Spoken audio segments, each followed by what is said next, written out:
Question of the week for you is, how has diversification protected your business through the pandemic? Diversification for us has just been immense. I mean, in 2008, I think was the biggest kick for me, to be honest, because, my order book just stopped in the August, and it was a full order book and it just went bang. And that then sort of made me realize that I can't be dependent on making loads of little parts for everybody else. And also it was at the time when people were starting to resource in China as well, because they were getting better and better at it. So we then looked at different brands and different products. So Bullbarrow was one of them, so we started making wheelbarrows for the garden industry. We go to the garden shows at the NEC, the BBC Garden World Live show.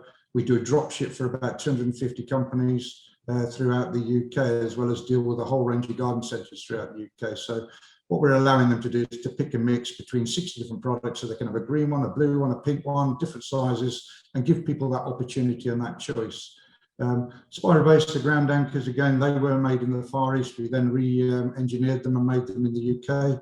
And they're ground anchors used to hold down marquees, tents and awnings, and scaffolding and structures. And they're probably the strongest, rather than knocking a peg in the ground, you screw it in the ground and then you can reuse it as well. So they've been fantastic as well. And with a lot of people now working outside and working at home, and the pubs having outside venues, we've just seen that take off as well in terms of high volume, which has been great, because again, it's our own product. We manufacture it, we distribute it, we sell it, and we market it. So we're getting everything in the chain line there as well. Do you think this has helped, obviously the last 18 months with the pandemic and obviously Brexit kicking in? Do you think your strategy of diversification has helped you get through this much easier than you would have done?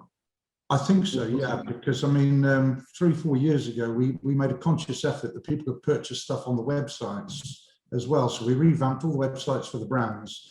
And the theory is you order before 3 o'clock, it gets delivered the next day. So on the photographic side, there's 380 different products there for all the darkroom development, as well as the studio lights and the tripods. So you could almost order that today before 3 o'clock and have it delivered tomorrow. I'm not as good as Amazon yet, and I can't do it on the same day in the next hour as such, but there are limits, but especially on the wheelbarrow side, you can be on a building site or have a garden centre, in your garden and want a wheelbarrow. If you order it before 3 o'clock today, it'll be delivered the next day. And with people going to smaller and smaller cars now, you can have a 300, 400 litre wheelbarrow delivered direct to your door. So we've just given our customers choice, and as manufacturers, we didn't want to just sit there and just make little bits and not know where they went. We wanted to make sure that we actually started getting the pennies and the pounds instead of the pennies all the time. So we wanted to get our brands up and running, but it also leads us into different fields. Our marketing strategy has been very good now. We're very vocal on social media, and it's brought us into many, many different fields. So in September, we're at the photographic show, and you've got the likes of Nikon, Canon, Sony there, and we're there with our darkroom equipment. We're the only people left in the world who do it.